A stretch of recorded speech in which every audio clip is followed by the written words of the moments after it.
김큐의 경제뉴스 크리에이션, 저는 코너지기 배아량 리포터입니다. 어렵고 복잡한 경제 한 큐에 정리해 주실 김큐, 안녕하세요. 네, 안녕하세요. 명절인데 네. 배아량 리포터는 일하는 게 더 좋은가요? 저는 빨간 날이 좋더라고요. 이상하게. 괜찮아, 나오고 싶더라고요. 더 나오고 싶습니까? 네. 네. 할 얘기 많아요. 오늘은 뭐가 궁금하신가요? 명절이어도 빨간 날이어도 세상은 돌아갑니다. 네. 미국 정부의 셧다운 이야기를 해볼까 하는데요. 제가 뉴스 보니까요, 가능성이 뭐 90%? 그죠? 네. 셧다운은 이제 미국 의회하고 미국 연방정부 사이에 조금 마찰이 있어서 의회에서 예산안 통과를 해주지 않은 거고, 예산안이 집행이 안 되니까 정부가 돈이 없는 거잖아요. 그렇죠. 그러니까 정부 관련 부서들이 일을 못하는 상황이죠. 그러니까 결국 정부 기관들이 폐쇄가 되는 상황을 우리가 네. 정부 셧다운 이렇게 얘기를 하는데, 정부가 돈이 없어서 공무원들이 일을 안 한다? 이건 우리나라에서는 조금 상상이 안 되지만 네. 미국에선 실제로 종종 벌어지는 일입니다. 미국 연방정부가 약 300만 명 정도를 고용하고 있다라고 하는데, 셧다운 상황이 벌어지면 일시 해고 상태 또는 실제 계약 종료가 되는 경우도 있다고 하죠. 네. 미국 의회의 새 회계연도 시작이 10월 1일입니다. 네. 그러니까 오늘이 우리 9월 30일이잖아요. 미국은 이제 29일이긴 한데, 그러니까 하루 이틀밖에 지금 기간이 안 남아 있어서 그때까지 의회가 내년도 예산안을 통과시켜 줘야 한다는 말이고요. 네.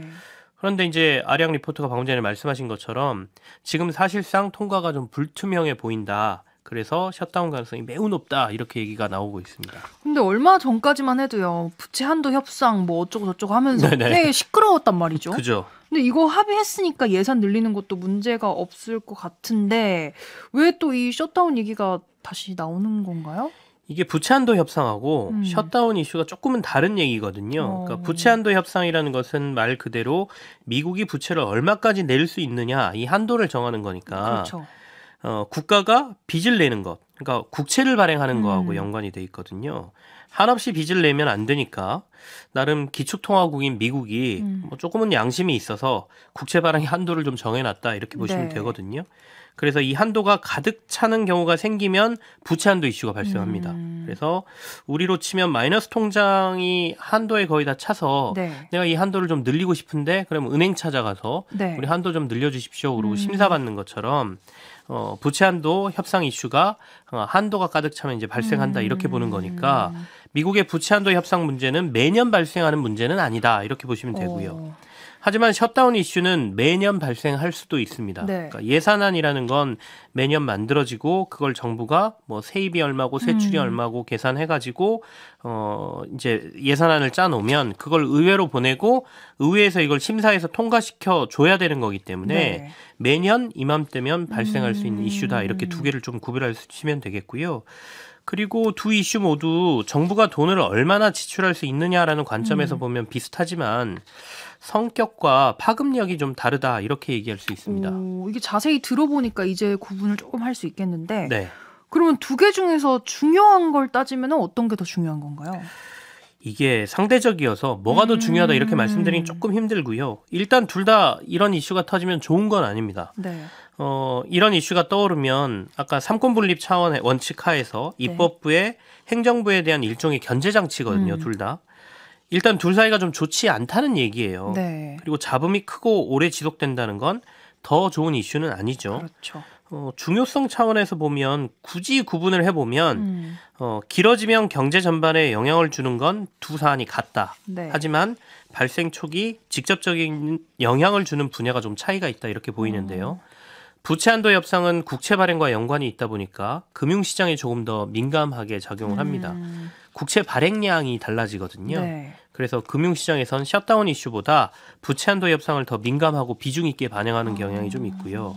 반면 셧다운 이슈는 실물 경제에 미치는 영향이 상대적으로 좀 큽니다. 네. 당장 연방정부 근로자, 우리로 치면 공무원들이 돈을 못 받는 거잖아요. 그러면 그들의 경제활동이 위축되겠죠. 그렇죠. 자그마치 아까 300만 명이라고 제가 말씀드렸습니다. 그리고 또 정부와 일하는 파트너들이 있어요. 네. 이 회사들도 거의 문을 닫는 상태가 되거든요. 그러니까 파급력이 만만치가 않습니다. 그래서 실물 경제에선 셧다운 이슈를 더 크게 본다. 그러니 정리해보면 부채 한도 협상은 금융시장 이슈, 그리고 셧다운은 실물 경제 이슈, 이렇게 정리해보면 되겠습니다. 아까 전에 셧다운 가능성이 90% 이상이다라고 네. 뉴스에서 봤다고 말씀을 드렸는데 그러면 다른 말로 하면은 미국 실물 경제 위축 우려가 커졌다. 이렇게 볼 수 있겠네요. 네, 극적인 합의의 가능성이 좀 더 줄어들었어요. 시간이 없습니다. 지금 외신들을 통해서 전해지는 이슈들을 보면 네. 미 정부 주요 기관들이 셧다운을 기정사실화하고 이에 대비하기 위한 행동 지침 등을 공지하고 있다. 이런 소식도 전해지고요. 사실은 이 셧다운을 좀 피하기 위해서 여러 얘기들이 좀 나왔거든요. 네. 그중에 대표적인 게 단기 예산을 일단 먼저 통과시키자. 그리고 나서 셧다운 시기를 좀 뒤로 밀어놓자라는 네네. 건데 하원을 장악하고 있는 야당인 공화당의 메카시 하원 의장이 민주당 예산안을 일부 삭감한 임시 예산안을 올렸는데 네. 이게 하원 통과가 안 됐어요.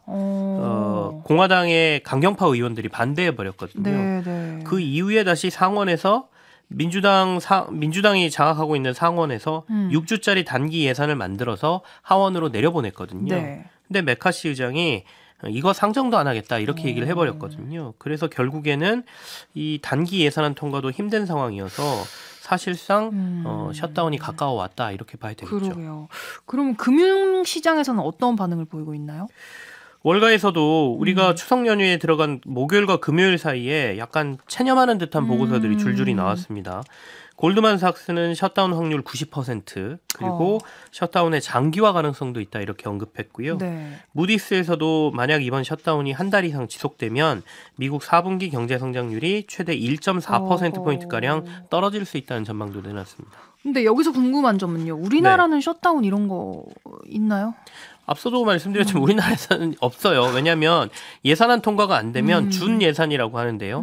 전년 예산에 준해서 일단 운영하도록 법적으로 돼 있거든요. 그러니까 우리는 셧다운 이슈는 전혀 없다 이렇게 봐야 되는데 미국은 셧다운 상황이 생각보다 종종 많이 일어납니다. 종종이 붙네요. 76년 이후에 21번 정도 있었고요. 아이고.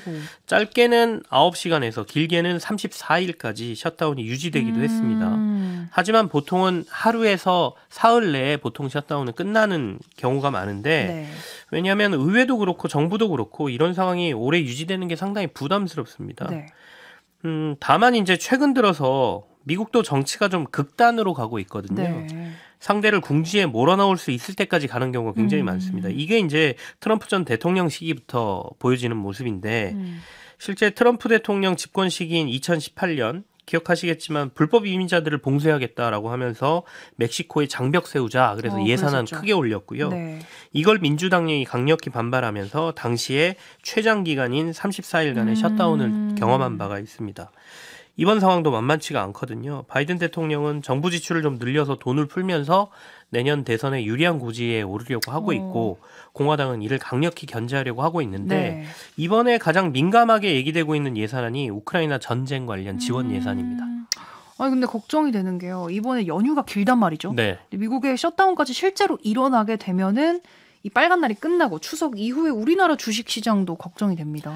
그렇죠. 길어지면 좀 골치 아플 것 같아요. 그러게요. 실제 트럼프 대통령 2018년 얘기 드렸는데 30일 넘게 셧다운 지속되면서 미국의 실제 경제 성장률이 1%포인트 정도 떨어졌다는 보고서가 있고요. 네. 금융시장도 당시에 극도의 혼란을 좀 겪었거든요.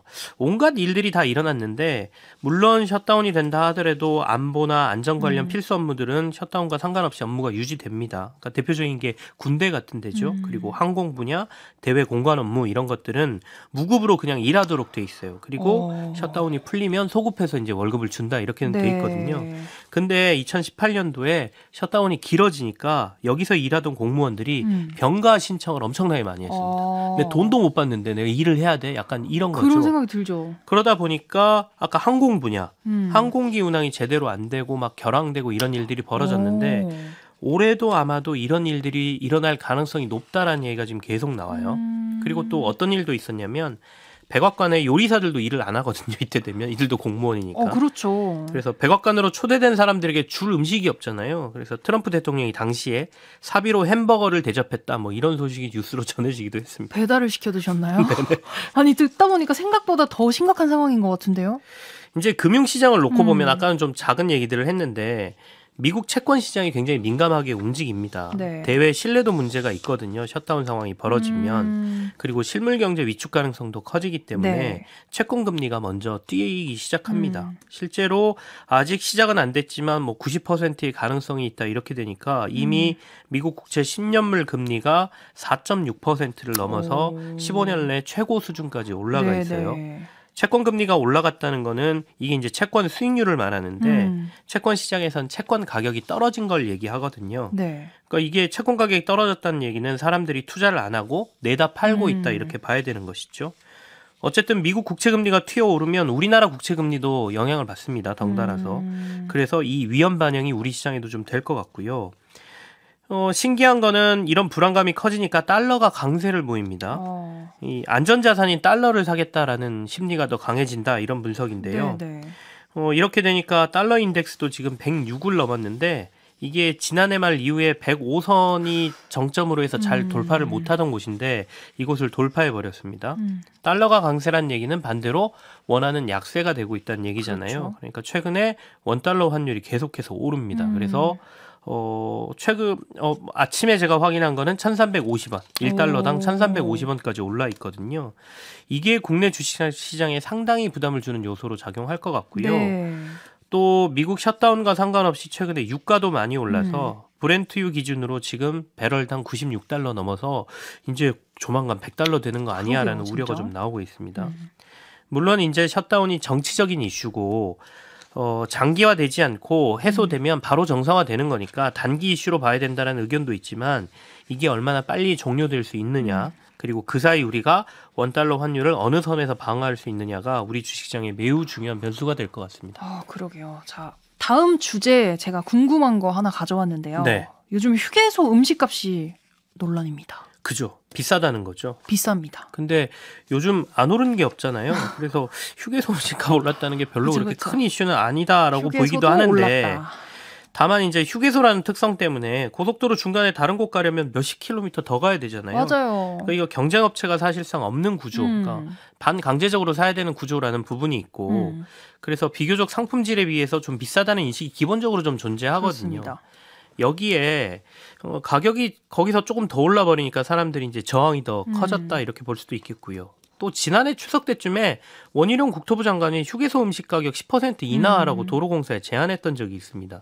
근데 이게 거절되면서 이 이슈가 다시 추석이 되니까 재소환되는 것 같기도 합니다. 그런 것 같아요. 그때 휴게소 음식값 인하 문제 때문에 도로공사 사장이 바뀌기도 했습니다. 그렇습니다. 도공 사장이 바뀐 게 뭐 진짜 괘씸죄였는지는 뭐 알 수는 없습니다만 어쨌든 그 당시에 김진숙 당시 도로공사 사장이 사퇴를 했었죠. 다만 이번 휴게소 음식 가격 논란에 또 하나 새로운 게 들어왔는데 카르텔이라는 용어가 등장했어요. 네. 이게 근본적인 해결책을 찾는 데 도움이 될지는 조금 걱정이 됩니다. 그러니까 무슨 얘기냐면 도로공사 퇴직자 단체인 도성회라는 곳이 있는데 이곳이 100% 출자한 회사가 전국 고속도로 휴게소 9개 정도를 소유하고 있고 이들이 과도하게 배당을 가져간 게 가격이 높아지는 이유 중 하나다 이건 거죠. 네. 이들이 고속도로 휴게소 운영사가 된 과정이나 이런 것들의 문제는 분명히 밝혀야 되긴 하겠죠. 이 문제는 들여다봐야 됩니다. 문제가 있다면 고쳐야 되는 건 맞고요. 이건 공정 경쟁에 어긋나는 거니까요. 근데 다만 이게 휴게소 음식값을 올리는 진짜 이유인지는 그리고 소비자들은 왜 고속도로 휴게소 음식에 만족을 못하는지에 대한 근본적인 고민도 좀 해볼 시기가 아닌가 싶습니다. 이거는 뭐 이거 잡는다고 가격이 안 잡힌다. 이런 말씀이신가요?